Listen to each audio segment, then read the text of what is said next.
thought the cyber attacks against banks earlier this fall were scary. Wait until you hear this. McAfee Labs has a new report saying a major bank hack attack is expected in the coming months, and this time they're going right for your money. It's called Project Blitzkrieg, and get this, in an early pilot program, they've already stolen $5 million from U.S. bank accounts. Here to talk about how to protect your hard-earned cash is Colonel Leighton, cybersecurity and risk analyst and former deputy director with National Security Agency. Colonel, welcome back to the show. I should say Colonel Cedric Leighton. Thanks so much for coming on.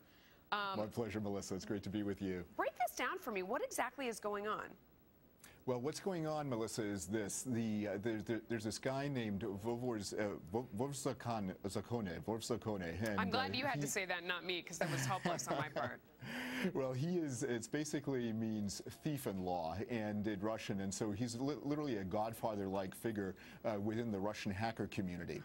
He is very brazen. He posts a lot of stuff on YouTube that talks about exactly what he's going to do, and Vovzakone is interested in going after people's money, and he's targeting particularly affluent private banking customers, rich people all over the world, but particularly in the United States. And during this last attack that he was involved in, this basic test run for Operation Blitzkrieg, what he ended up doing was he ended up going into approximately 300 different accounts in various banks, the top of which was Bank of America, followed by JP Morgan Chase, and then Wells Fargo.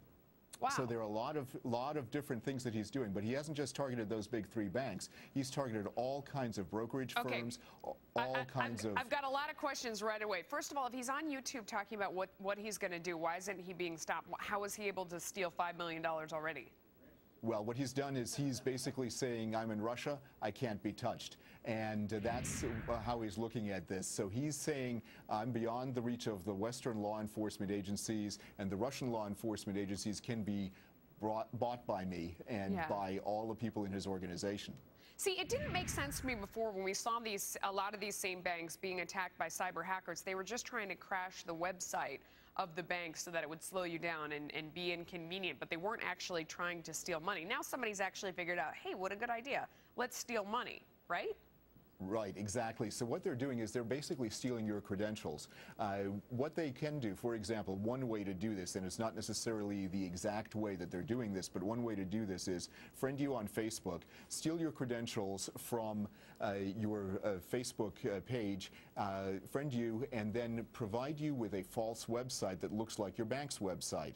So what will happen then is you will dutifully type in your user ID and your password and think that you're getting into your bank's website. Well, when that happens, they've captured your user ID, your password, and possibly other identification features that you use. Is this the main way we're doing this? They're doing this because, first of all, I mean, I can't believe it's coming all back to Facebook again. This is the second story in the past 22 minutes where, because I'm a member of Facebook, something terrible is happening to me. Is that their main outlet of getting on board?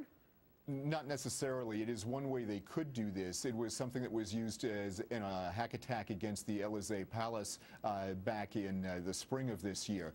There are other ways that they can do this, all kinds of social engineering ways. But basically what they want to do is they want to find out what your bank is. And if you're an affluent investor, I would definitely safeguard that kind of information. So then they can put two and two together, and if they can mirror the website, then they can possibly get your data. Real quick, how do I protect myself?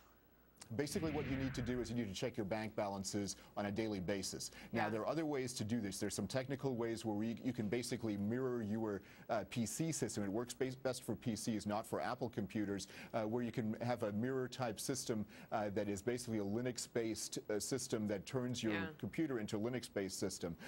But that's a little bit cumbersome to do. So the best way to do this is, first of all, take a look at your bank balances on a daily basis. If there are any anomalies, even small anomalies, because what these guys are doing is they're taking, $10 here, $50 here, do those kinds of things, and they're making it work in such a way that they can then accumulate a large sum of money.